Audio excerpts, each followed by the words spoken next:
কি পরিবর্তন হয়েছে? কিছুই পরিবর্তন হয় নাই। হাসপাতালের চেহারার পরিবর্তন হয়েছে।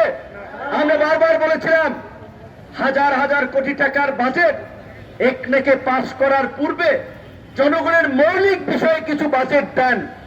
10টা বিভাগে যেই হসপিটাল আছে সেটাকে যদি সংস্কার করে আধুনিকায়ন করে যদি হাজার কোটি টাকা খরচ করেও যদি বিভাগীয় পর্যায়ে মানুষের চিকিৎসা সেবা নিশ্চিত, ওই গ্রামে দিন আনে দিন খায় ক্ষেত মজুর ছেলে সাধারণ মানুষ তাদের চিকিৎসার জন্য পিজি হসপিটালে ছুটতে হতো না, ক্যান্সার হসপিটালে ছুটতে হতো না, ঢাকা মেডিকেলে ছুটতে হতো না, এবং সপ্তাহের পর সপ্তাহ মাসের পর মাস তাদের প্রিয় স্বজনদেরকে ভর্তি করানোর জন্য এর পা ধরা লাগতো না, ওর পা ধরা লাগতো না, দালালের পেছনে ছোটা লাগতো না। এই একটা মৌলিক পরিবর্তন। মাত্র 10,000 কোটি টাকা যদি বরাদ্দ দেওয়া যেত, হসপিটালগুলো এবং স্বাস্থ্য ব্যবস্থার চেহারা বদলে ফেলা যেত, কিন্তু হয় নাই। আপনাদেরকে বুঝতে হবে, 1000 কোটি টাকা আপনাদের কাছে শুনে মনে হতো অনেক বড় কিছু। একজন ব্যক্তি এই বাংলাদেশ থেকে লক্ষ কোটি টাকার উপরে পাচার করেছে। এক এস আলমী প্রায় 1.5 লক্ষ কোটি টাকা পাচার করেছে। সালমান এফ রহমান প্রায় 50,000 কোটি টাকা ব্যাংক থেকে লোপাট করে নিয়েছে। 50,000 কোটি টাকা। বাংলাদেশ ব্যাংকের একজন কর্মকর্তা আপনার পিকে হালদার একাই 10,000 কোটি টাকা মাইরা দিয়ে গেছে। তাহলে একজন ব্যক্তি যদি 10,000 কোটি টাকা মাইরা দিতে পারে, লুটপাট করতে পারে এই রাষ্ট্র ব্যবস্থার সিস্টেমে, তাহলে 10,000 কোটি টাকা কেন আমরা এই দেশের মানুষের চিকিৎসা ব্যবস্থার জন্য আমরা ব্যয় করছি না? আমাদের শিক্ষা ব্যবস্থার যদি কথা বলেন, গ্রামের স্কুলে 100 জন, 150 জন, 200 জন ছাত্র থাকে একটা শ্রেণীকক্ষে, একজন শিক্ষক তার জন্য থাকে। অধিকাংশ গ্রামের স্কুলের শিক্ষক নাই। ছাত্র ছাত্রীদের পড়াশোনা করার জন্য যে অনুপাতে শ্রেণীকক্ষ প্রয়োজন, অবকাঠামো প্রয়োজন, বিল্ডিং প্রয়োজন, সেটি নাই।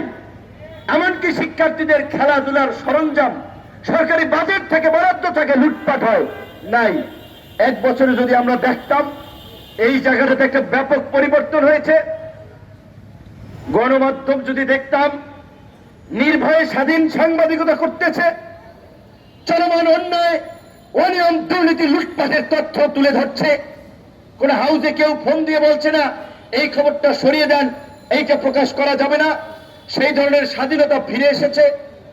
তাহলে আমরা বুঝতে পারতাম যে গণমাধ্যমকে বলা হয় 4th স্টেট বা রাষ্ট্রের 4র্থ স্তম্ভ, ওয়াচডগ, সেটা বাস্তবায়ন হতো।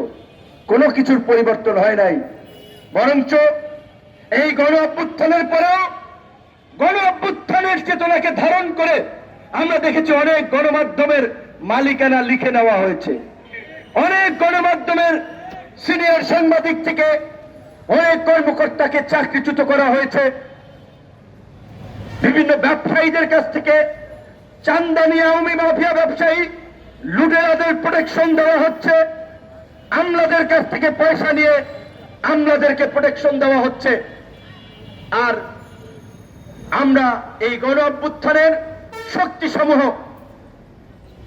আসলে যেটা বলে যে বিপদে থাকলে মানুষ ঐক্যবদ্ধ থাকে, বিপদ কেটে গেলে সবাই যার যার রাস্তায় চলে যায়। সেই গণ অভ্যুত্থান থাকাকালীন সময়ে আমাদের মধ্যে যে রাজনৈতিক ঐক্য ছিল, আজকে একটা প্রতিযোগিতা তৈরি হয়েছে। প্রতিযোগিতা হতেই পারে বিভিন্ন রাজনৈতিক দল তার দলীয় আদর্শ কর্মসূচি নিয়ে জনগণকে সংগঠিত করে তাদের দিকে জনগণকে ধাবিত করবে, নির্বাচনের মাঠে প্রতিযোগিতা করবে। কিন্তু সেই প্রতিযোগিতা এমন পর্যায়ে যাচ্ছে সেটা ফ্যাসিবাদের পুনর্বাসনের সুযোগ করে দিচ্ছে।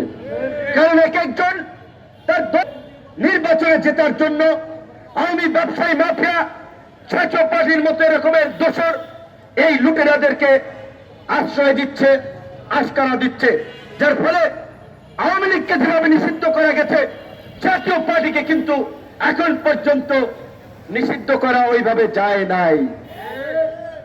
কিছুক্ষণ আগে